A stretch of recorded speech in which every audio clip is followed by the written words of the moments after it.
그녀는 강원도 철원군의 한적한 시골길 옆에 버려진 채로 누워 있었다. 진돗개 어미인 하늘이는 3마리의 어린 강아지를 몸에 꼭 붙이고 있었고 약하고 떨리며 고개를 겨우 들 수 있는 상태였다. 대부분의 운전자들은 속도를 늦추지도 않고 지나갔지만 한 남자는 달랐다. 그 뒤에 일어난 일, 이 상처 입은 어미와 그녀의 새끼들, 그리고 멈춰선 낯선 사람 사이의 이야기는 영원히 잊히지 않을 것이다. 해가 강원도 철원군의 먼지 쌓인 뒷길 위로 지고 있었다. 따뜻한 주황빛이 나무 사이로 깜빡이며 포장도로 위에 긴 그림자를 그렸다. 평화로운 저녁이었지만 자세히 보면 그렇지 않았다. 그리고 김민수라는 남자는 자세히 보는 사람이었다. 그는 구조대원도 수의사도 동물관리요원도 아니었다. 그저 오래된 트럭과 뒤에 공구상자를 싣고 다니며 주의를 기울이는 습관이 있는 평범한 사람이었다. 그는 철원군의 논과 잡초 무성한 빈터를 지나 철물점으로 가는 지름길을 수백 번 다녔지만 도랑에서 무언가가 그의 눈에 띄었다. 처음에는 쓰레기 더미처럼 보였지만 그것이 움직였다. 그는 속도를 줄이고 차를 세우고 문을 열고 나와 부츠로 자갈을 밟았다. 그가 본 것은 그를 멈추게 했다. 진돗개 암컷 하늘이가 3마리의 작은 강아지를 꼭 감싸고 있었다. 그녀는 짖지도 으르렁거리지도 움직이지도 않았다. 그저 포기한 듯한 눈으로 그를 바라볼 뿐이었다. 갈비뼈가 드러나고 털은 흙과 마른 젖으로 엉켜 있었다. 새끼 중 하나, 검은색과 황갈색이 섞인 암컷별이는 약하게 젖을 물고 있었다. 다른 2마리는 너무 지쳐 아무것도 눈치채지 못하고 잠들어 있었다. 김민수는 천천히 한 발짝 다가갔다. 안녕하세요, 엄마, 그가 부드럽게 말했다. 그녀의 눈은 그를 떠나지 않았지만 귀가 살짝 움직였다. 신뢰는 아니었지만 두려움도 아니었다. 그것은 체념이었다. 그는 갑작스러운 움직임을 피하며 조심스럽게 쪼그려 앉았다. 가까이에서 보니 앞발이 부어 있었고 아마도 다친 것 같았다. 한 마리의 새끼가 희미하고 쉰 목소리로 낑낑거렸다. 목줄도 음식도 물도 없었다. 상태로 보아 며칠은 그곳에 있었던 것 같았다. 김민수는 일어나 트럭으로 돌아가 물병과 수건을 가지고 왔다. 그는 플라스틱 뚜껑에 물을 붓고 그녀 근처에 내려놓았다. 그녀는 마시지 않았지만 한 마리 새끼가 비틀거리며 다가가 핥기 시작했다. 김민수는 숨을 죽였다. 그러자 마침내 하늘이가 살짝 움직였다. 그녀는 코로 뚜껑을 밀고 물을 마시기 시작했다. 그것으로 충분했다. 그는 여동생 김지영에게 전화했다. 그녀는 철원군의 작은 동물보호소에서 아르바이트를 하고 있었다. 도움이 필요해. 그가 말했다. 진돗개와 새끼들을 찾았어. 공격적이지 않지만 상태가 안 좋아. 30분 안에 김지영은 장갑을 끼고 뒤에 크레이트를 실은 지프를 몰고 도착했다. 하늘이를 본 순간 그녀는 얼어붙었다. 세상에, 민수 오빠, 뼈만 남았네. 김민수는 대답하지 않았다. 그는 하늘이의 눈이 새끼들에게서 한시도 떠나지 않는 모습에 집중하고 있었다. 김지영이 천천히 다가가자 하늘이는 여전히 가만히 있었다. 그들은 새끼들을 담요로 덮인 상자에 옮겼다. 하늘이는 저항하지 않고 간신히 일어나 절뚝이며 따라갔다. 그리고 그 순간 차에 도착했을 때 하늘이는 풀밭 위에 쓰러졌다. 고통 때문이 아니라 안도감 때문이었다. 그녀는 버텼고 이제 누군가에게 짐을 넘길 차례였다. 보호소는 10,000원이 아니었지만 준비가 되어 있지도 않았다. 크레이트와 음식, 도울 의지는 있었지만 젖을 먹이는 어미와 그녀의 숨소리에 의존하는 새 생명을 위한 공간은 없었다. 김지영은 접수실에 서서 클립보드를 보며 입술을 깨물었다. 일반 캔넬에 넣을 수는 없어. 그녀가 김민수에게 말했다. 그는 상자 옆에 다리를 꼬고 앉아 있었고 하늘이는 간신히 서서 그의 무릎에 머리를 기대고 있었다.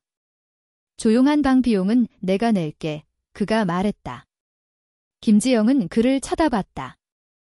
여긴 호텔이 아니야, 오빠. 알아. 그가 말했다. 하지만 소음과 혼란 속에 있으면 죽을 거야.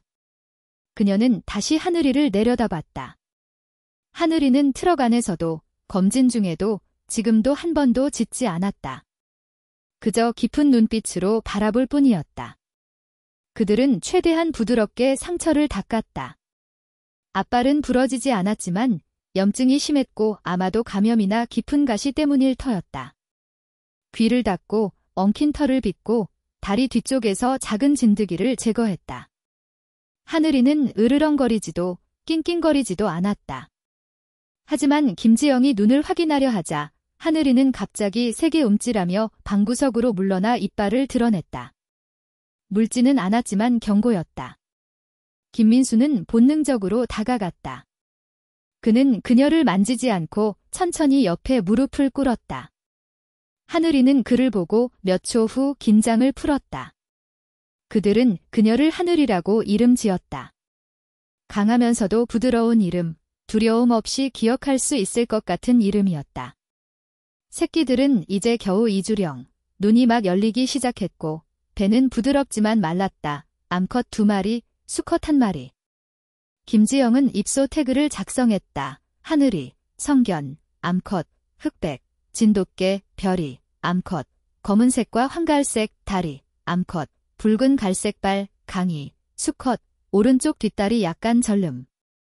그날 밤, 그들은 하늘이를 깨끗한 담요로 덮인 매트리스가 있는 의료실에 두었다.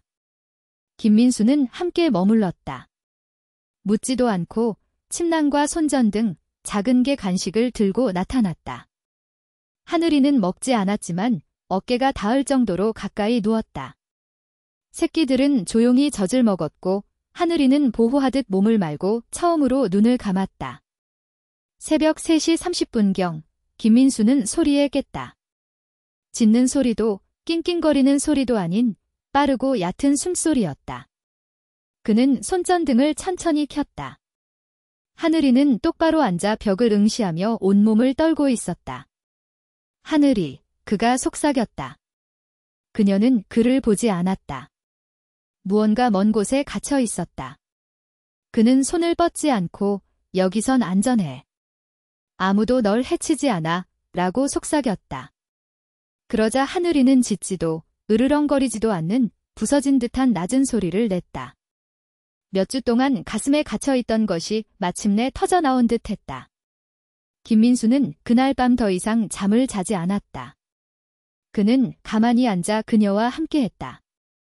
그는 하늘이가 단순히 버려진 것이 아니라 상처받고 이용당하고 내팽개쳐졌음을 알았다. 하지만 이제 그녀에겐 이름, 침대, 새끼들, 그리고 그녀가 부서져도 물러서지 않는 누군가가 있었다. 하지만 하늘이는 아직 위험에서 벗어나지 않았다. 다음 날 아침, 새끼 중 하나인 별이가 젖을 먹지 않았다. 별이는 숨을 쉬고 있었지만 간신이었다. 김지영은 별이를 수건에 감쌌다. 김민수는 하늘이가 따라오려 하자 부드럽게 막았고 하늘이는 예상치 못한 행동을 했다. 김지영의 손을 한번 부드럽게 핥으며 제발 살려줘라고 말하는 듯 했다. 김지영이 별이를 수건에 감싸는 순간 방의 분위기가 바뀌었다. 별이는 축 늘어져 있었고 작은 발은 안으로 말려 있었으며 숨소리는 거의 들리지 않았다. 하늘이는 다른 두 새끼가 담요 둥지에서 꿈틀거리는 곳 근처에 서 있었다. 그녀는 움직이지도 울지도 않았지만 눈은 김지영을 레이저처럼 쫓았다. 그녀는 알았다. 열을 가해야 해. 김지영이 빠르게 말했다. 그리고 포도당도 김민수는 옆으로 물러서며 김지영이 침착하게 검사 테이블로 움직이는 모습을 지켜봤다. 그녀는 별이를 열 램프 아래 두고 장갑 낀 새끼손가락으로 입을 부드럽게 열었다. 차가워. 김지영이 속삭였다. 탈수로 약해진 거야. 그녀는 캐비닛에서 작은 주사기를 꺼내 포도당을 조심스럽게 측정했다. 너무 작아서 먹이는 튜브는 안 돼. 그녀는 혼잣말처럼 덧붙였다. 김민수는 문 옆에 서 있었다. 그는 하늘이가 뒤에 있는 것을 느꼈다. 저를 보고 있어. 그가 조용히 말했다. 알아. 김지영이 답했다. 그녀는 단순한 엄마가 아니야? 생존자야. 보호소에는 신생아실이 없었지만 김지영은 즉석에서 대처할 경험을 갖고 있었다. 그녀는 별이를 플란넬 천으로 감싸고 옆을 부드럽게 문질러 혈액순환을 자극하며 15분마다 포도당 용액을 몇 방울씩 투여했다. 하늘이는 내내 조용했다. 1시간 후, 별이가 발을 한 번 움직였다. 숨소리가 약간 안정되었다. 아직 위험해, 김지영이 말했다. 하지만 싸우고 있어. 김민수는 하늘이를 돌아보며 말했다. 그건 엄마한테서 물려받은 거야? 그날 밤, 별이는 크레이트와 히팅패드, 수건으로 감싼 물병으로 만든 임시 인큐베이터에 들어갔다. 김지영은 별이를 지켜보기 위해 보호소에 남겠다고 했다. 김민수도 남았고 하늘이는 별이의 크레이트에 가장 가까운 구석을 떠나지 않았다. 새벽 2시경, 김지영은 별이를 잠시 따뜻하게 하기 위해 둥지로 데려갔다. 하늘이는 귀를 세우고 눈을 반짝였다. 김지영은 바닥에 앉아 수건에 쌓인 별이를 천천히 내밀었다. 그러자 하늘이가 처음으로 움직였다. 그녀는 별이의 얼굴과 귀를 핥고 부드럽게 새끼를 담요 옆 형제들에게 밀어넣었다. 다리가 낑낑거리고 강이가 더 가까이 다가갔으며 잠시나마 모든 것이 온전해 보였다. 김민수는 벽에 기대 팔짱을 끼고 그 장면을 지켜봤다. 그는 속삭였다. 별이가 나아진 건 하늘이가 포기하지 않았기 때문이야. 김지영이 고개를 끄덕였다. 하늘이는 단 한순간도 별이를 떠나지 않았어. 하지만 숨을 돌리기도 전에 그들은 또 다른 문제를 알아챘다. 하늘이가 먹지 않았다. 사료 그릇은 손도 안 대고 물은 거의 마시지 않았다. 김민수는 다시 그녀 옆에 무릎을 꿇고 자세히 살폈다. 그는 입술을 부드럽게 들어 올려 창백한 잇몸을 확인했다. 지영아, 그가 말했다. 하늘이가 무너지고 있어. 김지영이 달려왔다. 새끼들에게 모든 걸 줬어. 그녀가 중얼거렸다. 정말 모든 걸. 그들은 하늘이의 활력 징후를 확인했다. 열이 오르고 심박수는 낮았다. 그녀는 아드레날린과 본능으로 버텼지만 이제 새끼들이 안전하자 놓아버리고 있었다. 김지영이 김민수에게 말했다. 지금 사수액이 필요해. 김민수는 망설이지 않았다. 그는 하늘이를 부드럽게 크레이트에 태우고 트럭 바닥에 히팅패드를 깔고 철원군에서 2마을 떨어진 24시간 긴급 클리닉으로 달렸다. 하늘이는 저항하지 않았다. 그녀는 담요에 머리를 얹고 조용히 앞을 응시했다. 김민수는 한 손으로 크레이트를 잡으며 말했다. 아직 끝난 게 아니야. 그가 말했다. 여기까지 왔잖아. 이제. 포기하면 안 돼. 그는 소리치거나 애원하지 않고 그녀가 들을 수 있는 듯이 조용히 말했다. 그리고 그 순간 어쩌면 그녀는 들었을지도 몰랐다. 클리닉에 도착해 기술자가 크레이트를 열자 하늘이는 약하고 떨리지만 일어섰다. 그리고 김민수가 그녀를 발견한 이후 처음으로 하늘이의 꼬리가 한 번 미약하게나마 움직였다. 긴급수의사 클리닉은 따뜻하지 않았다. 소독제와 젖은 털 냄새, 형광등과 늦은 밤의 긴박함이 가득했다. 하지만 3번 방에서 접힌 플리스 담요 아래 하늘이는 살아있었다. 살을 꽂은 후 많이 움직이지는 않았다. 수액이 다리로 천천히 흘러들었고 그녀의 몸은 여전히 떨리며 숨을 쉬었다. 하지만 그녀의 눈은 절대 감기지 않았다. 그 눈은 김민수를 향해 있었다. 그는 플라스틱 의자에 구부정히 앉아 재킷을 반쯤 벗고 커피는 손도 대지 않은 채였다. 그의 눈은 충혈되어 있었다. 그는 말하지도 움직이지도 않고 그녀가 그를 보는 것처럼 그녀를 지켜봤다. 새벽 5시경 한수진 수의사가 들어왔다. 50대 중반의 날카롭고 단호한 여자였다. 그녀는 차트를 검토하고 모니터를 보며 하늘이의 크레이트 옆에 무릎을 꿇었다. 심각한 영양실조야. 그녀가 말했다. 몸이 완전히 고갈 상태야. 김민수는 고개를 끄덕였다. 새끼들을 살리느라 모든 걸 줬어요. 그가 말했다. 한수진은 고개를 들었다. 강한 아이야. 그녀가 말했다. 보통은 여기까지 못 버텨. 아침이 되자 하늘이는 안정되었지만 활기차거나 안전한 상태는 아니었다.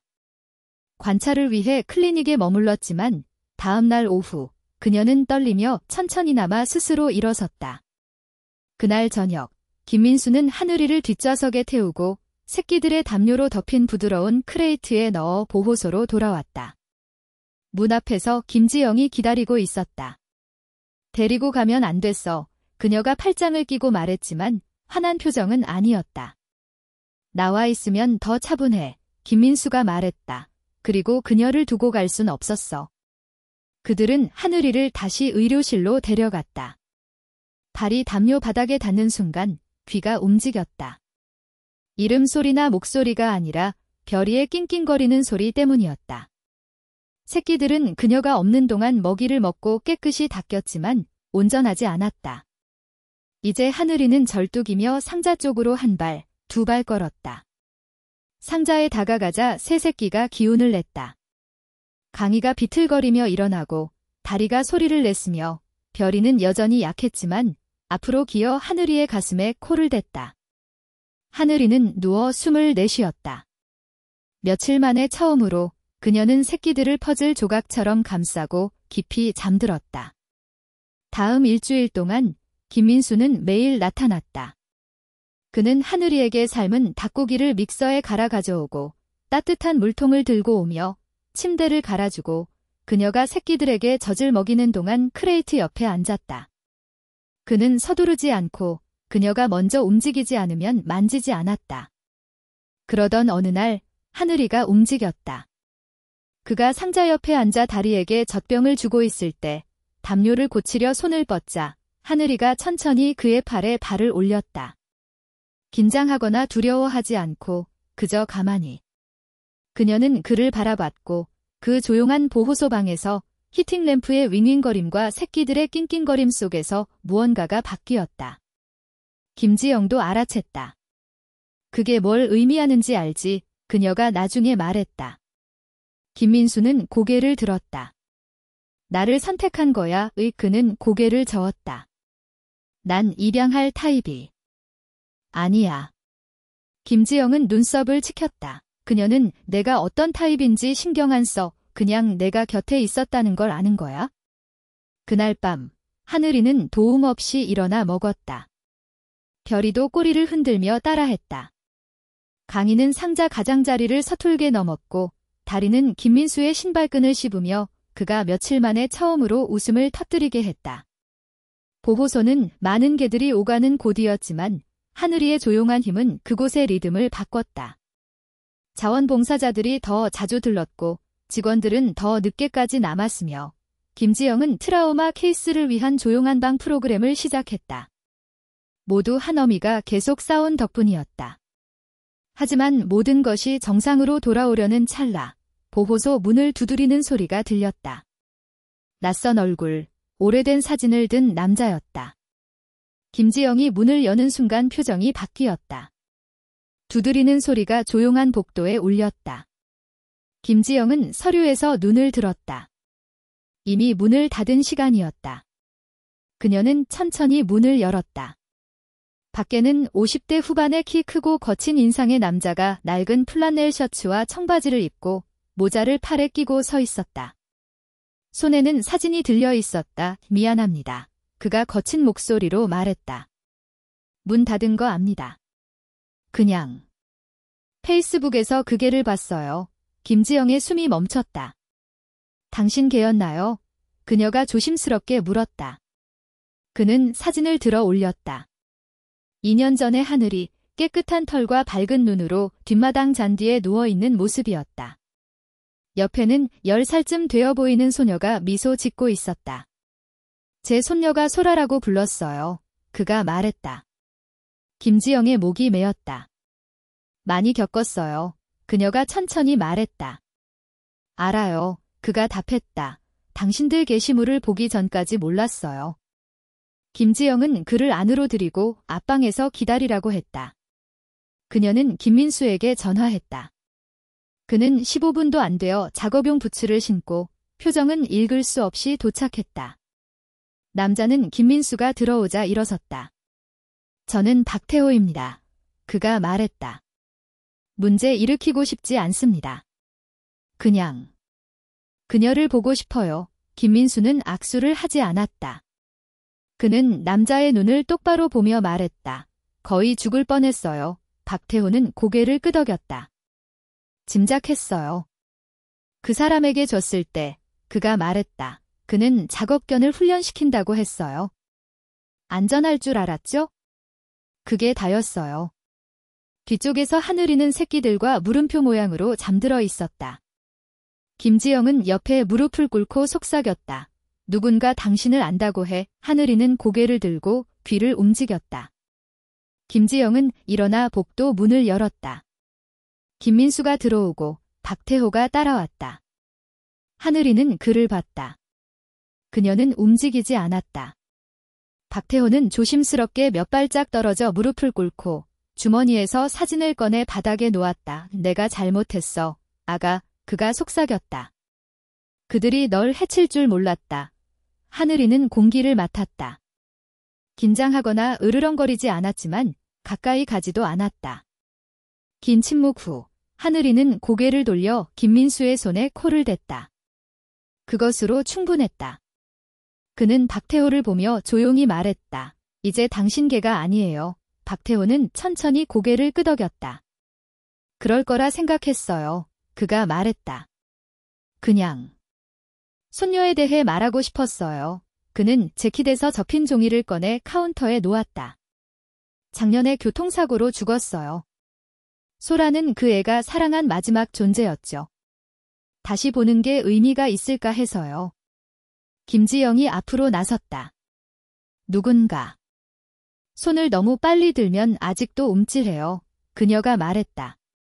새끼들에게 모든 걸 주고 거의 죽을 뻔했어요. 당신이 준 그 사람은 그녀를 지키지 않았어요. 그녀는 그를 이겨냈어요. 박태호는 다시 고개를 끄덕이며 손이 살짝 떨렸다. 다시 방해하지 않겠습니다. 그가 말했다. 하지만 살려줘서 고마워요. 그는 돌아서려 했지만 문에 다다랐을 때 하늘이가 일어섰다. 다리는 뻣뻣하고 몸은 무거웠지만 천천히 박태호에게 걸어갔다. 그녀는 옆에 멈춰 서서 고개를 들고 그가 여전히 들고 있는 사진 가장자리를 한번 핥고 돌아서 새끼들에게로 갔다. 1분 동안 아무도 말하지 않았다. 그러자 박태호가 속삭였다. 그건 작별 인사 같아요. 그날 밤 김민수는 다시 하늘이 옆에 앉았다. 그녀는 새끼들과 누워 눈을 반쯤 감고 꼬리가 담요를 부드럽게 스쳤다. 넌 우리를 선택했어. 그가 조용히 말했다. 하늘이는 움직이지 않았지만 눈을 뜨고 그 눈에는 두려움이나 생존이 아닌 평화가 담겨 있었다. 그 후 며칠은 햇빛이 보호소 벽을 천천히 기어가는 것처럼 느리게 흘렀다. 하늘이는 살이 찌고 털은 다시 빛나기 시작했으며 발의 상처는 나았다. 무엇보다도 김민수가 들어오거나 김지영이 음식을 가져오거나 새끼들이 그녀 가슴에 잠들어 침을 흘릴 때 꼬리를 흔들기 시작했다. 두려움은 사라지지 않았지만 새로운 것, 신뢰로 대체되었다. 새끼들은 빠르게 자랐다. 다리는 가장 시끄럽고 항상 먼저 소리를 내고 가장 늦게 잠들었다. 강이는 하늘이를 따라다니며 자기 발에 걸려 넘어졌다. 그리고 거의 죽을 뻔했던 별이는 이제 가장 잘 먹었다. 그들은 건강하고 살아 있었으며 곧 입양될 준비가 되었다. 어느 저녁, 김지영은 김민수와 보호소 밖에서 클립보드를 들고 앉아 있었다. 전화가 오고 있어. 그녀가 말했다. 가족들이 새끼들에 대해 묻고 있어. 김민수는 고개를 끄덕였다. 하지만 하늘이는 아니지. 그가 조용히 말했다. 김지영은 한숨을 쉬었다. 나이가 많고 많이 겪었어. 솔직히 대부분은 새 출발을 원해. 김민수는 자갈 주차장을 바라봤다. 그녀는 새 출발이 아니야. 그가 말했다. 그녀는 이야기 전체야. 그날 밤, 김민수는 평소보다 늦게 머물렀다. 그는 강희가 가슴을 기어오르고 다리가 플라넬 셔츠 자락을 씹고 별이가 부츠 사이에서 잠든 채로 바닥에 누웠다. 하늘이는 구석에서 고개를 기울이고 지켜봤다. 그러더니 천천히 일어나 다가왔다. 김민수는 움직이지 않았고 하늘이는 새끼들 옆이 아닌 그의 옆에 누워 그의 어깨에 머리를 얹고 눈을 감았다. 다음 날 아침, 김지영은 3개의 폴더를 책상에 놓았다. 각 폴더에는 이름과 승인된 입양자가 있었다. 다리는 몇 달간 입양을 기다린 젊은 부부에게, 강희는 진돗개를 좋아하는 아들을 둔 싱글맘에게, 별이는 조용한 집과 부드러운 마음을 가진 퇴직수의 기술자에게. 모든 것이 완벽했지만 한 가지 부족했다. 아무도 하늘이를 함께 데려갈 수 없었다. 김지영은 김민수를 봤다.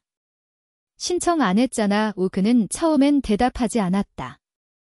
그러더니 너무 일찍 결정하고 싶지 않았어. 일찍, 김지영이 되풀이했다. 그녀는 내가 소유하는 개가 아니야. 그가 말했다.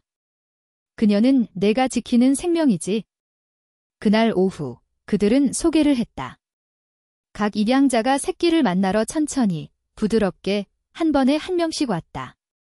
하늘이는 당황하지 않았다. 가까이에서 경계하며, 하지만 차분하게 지켜봤다.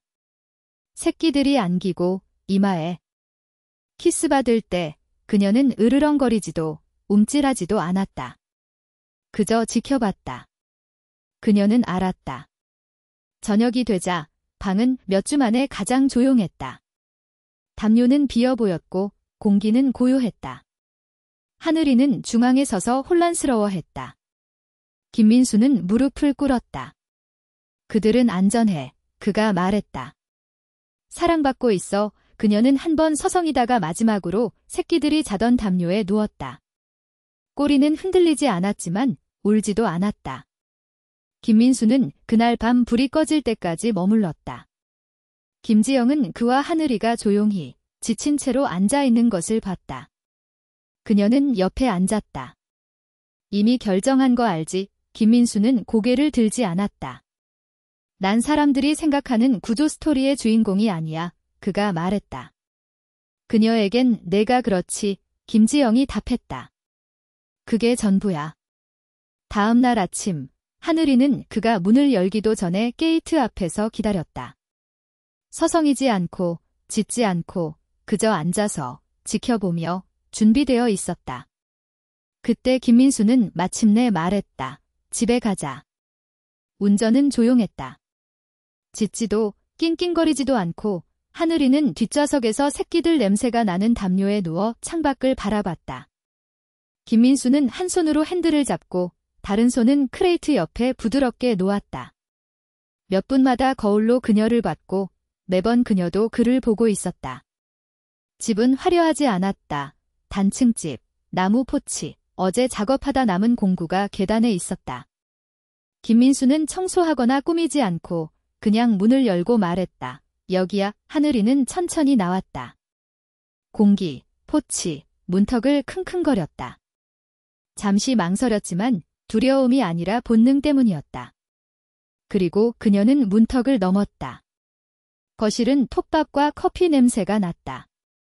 소파는 개 담요로 덮여 있었고 벽난로는 겨울 이후 사용되지 않았다.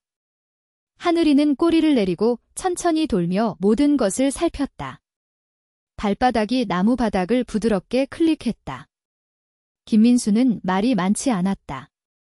그녀를 탐색하게 내버려뒀다. 그리고 마침내 그녀가 낡은 안락의자 옆에 누워 한평생을 그곳까지 끌고 온 듯 숨을 내쉬자 그는 그녀가 집에 왔음을 알았다. 그 후 며칠은 완벽하지 않았다. 그녀는 진공청소기에 짚고 두 끼를 연속으로 먹지 않았으며 뒷마당 울타리 아래를 파려 했다. 하지만 매일 밤 그녀는 침대 옆에 누웠고 매일 아침 그의 옆에 더 가까이 다가왔다. 첫 주가 끝날 때 그녀는 그의 부츠에 머리를 얹고 잤다. 둘째 주에는 매일 오후 5시 30분 그의 트럭이 들어올 때 문 앞에서 기다렸다. 김민수는 포치에 램프를 만들고 그녀가 일광욕할 수 있는 작은 울타리 정원을 만들었다. 그는 어린이 풀장을 샀고 그녀가 물을 싫어했지만 처음 발을 담갔다가 젖은 걸 알고 강아지처럼 도망갈 때 5분 동안 웃었다. 그녀는 미소 짓기 시작했고 김민수는 몇 년 만에 이렇게 많이 웃지 않았다. 한 달쯤 뒤 김지영이 작은 꾸러미를 들고 들렀다. 안에는 입양날 찍은 하늘이와 새 새끼의 액자 사진이 있었다. 구석에는 작은 황동판, 하늘이, 남은 하나 우 김지영은 미소 지었다. 그녀는 단순히 살아남은 게 아니야, 오빠. 그녀도 너에게 무언가를 줬어. 그는 고개를 끄덕였다. 평화를 줬어. 그가 말했다. 나만큼 그녀를 필요로 하는 내가 돌볼 무언가를 줬어. 그날 저녁, 그들은 포치에 함께 앉았다. 김민수는 차가운 음료를, 하늘이는 그의 무릎에 머리를 얹고 해는 언덕 뒤로 천천히 녹아내렸다. 그녀에겐 상처, 보이는 것과 보이지 않는 것이 있었지만 이제 그녀에겐 자리, 고요, 두 번째 기회, 그리고 무엇보다도 그가 있었다. 김민수는 그녀를 내려다보며 귀를 부드럽게 쓰다듬었다. 넌 그냥 좋은 아이가 아니야. 그가 속삭였다. 내 아이야. 그 순간 하늘이는 눈을 감았고 생애 처음으로 진정으로 쉬었다.